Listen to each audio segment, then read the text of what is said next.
وی چې د دغه وجود مورې برابر مقام به څه وي، ستا د خپو لاندې جنت دی، ستا د سر مقام به څه وي. او هر څوک وایي یو کاڼی د لال برابر نه دی، او ته سوچ وکړه چې د دغې احد غر مقام به څه وي. او تا دنیا له ښایست ورکو، تا یوسف له ښایست ورکو، پاکه ربه ستا د خپل ښکلي بشر مقام به څه وي. د نبي څلور یارانو په اسلام باندې قربانو، د عثمان او ابوبکر، د علي او د عمر مقام به څه وي. او واړه انبیا دي، خو د هغوی مقام په خپل ځای، چې زمونږ د دې ښکلي پیغمبر مقام به څه وي. وی دواړه سترګې مې ړندومه، خو مثال یې پیدا کومه، چې معیار څومره ښایسته دی، څه یې حسن له پوره دی. اول لاړم سمندر ته، غواسانو ته مې وویل، غواسان رانه منکر شو، په لټون چې مې خبر شو، زما هیڅ نه همسفر شو. خو ما هم ځان نه دا واده واغسته، د سمندر په شان روان به یمه، لکه د غره به په ولاړه شپه کوم، لکه د ځمکې زړه به خور وي خیر. بیا مې ګل نه تپوس وکړو، ویل له ما هم ښایسته دی، د یار مخ دې داسې نه دی، لیوني یې مخکې لاړ شي. بیا مې ګل نه تپوس وکړو، ویل له ما هم ښایسته دی، د یار مخ دې داسې نه دی، لیوني یې مخکې لاړ شه. چې سپرلي ته ورنږدې شوم، سپرلی هم په رجېدو شو، زما خپو له په راتلو شو. بې شعوره سپرلي څه ویل، بې شعوره سپرلي وویل، که د یار جمال پیدا شو، یو ځل بیا کمال پیدا شو، نو زما سلام پرې وایه، لیوني یې مخکې لاړ شي.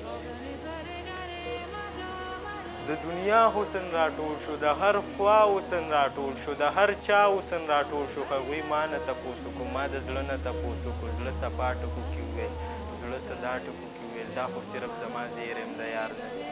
بیا خاندله ځان ته وویل، ما په خپله ځان ته وویل، لیوني یې مخکې لاړ شي. له سپوږمۍ پوښتنه وشوه، له یو مخ غندنه وشوه، سپوږمۍ هم رانه خفه شوه، رڼا یې تته شوه، ډیوه شوه، په جواب کې راته وایي، ما چې ځان د یوې اشارې قابله نه که، نو د خیش مقابل څه که، لیونیه مخکې لاړ شه. بیا مې نور نه تپوس وکړو، نور ویل زه بې نقاب یم، د یار مخ بې نقاب نه دی، که د یار مخ بې نقاب شو، داسې ونوری ځواب نه دی. ځان نه زبرګه ځواني مرګه، لیونیه مخکې لاړ شه. بیا د نور نه تپوس شو، نور ویل زه بې نقاب یم، د یار مخ بې نقاب نه دی، که د یار مخ بې نقاب شو، داسې ونوری ځواب نه دی. ځان نه زبرګه ځواني مرګه، لیونیه مخکې لاړ شه. چې مې ستورو ته ورپام کو، د خپل یار غږ مې تمام کو، نو په شین اسمان باران شو، ټول جهان ورته حیران شو، خلک واړه په خندا شو.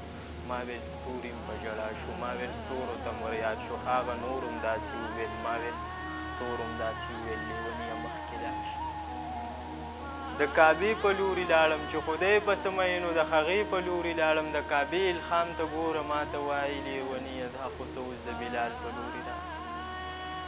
د کعبې په لوري لاړم، چې خدای پسې مینو، د هغې په لوري لاړم، د کعبې الخام ته ګوره ما ته وایي، لیونیه دا خو ته اوس د بلال په لوري راغلم. او لیونیه مخکې لاړ شه، خو پیدا به مثال نه کړي، که جمال یې پیدا کړې نو خپل ایمان سلامتي که، د دنیا سفر جاري که، مرګ به تا ته چېرته ناست وي، تا به یار سره میلاو کړي. لیونیه مخکې لاړ شه، لیونیه مخکې لاړ شه.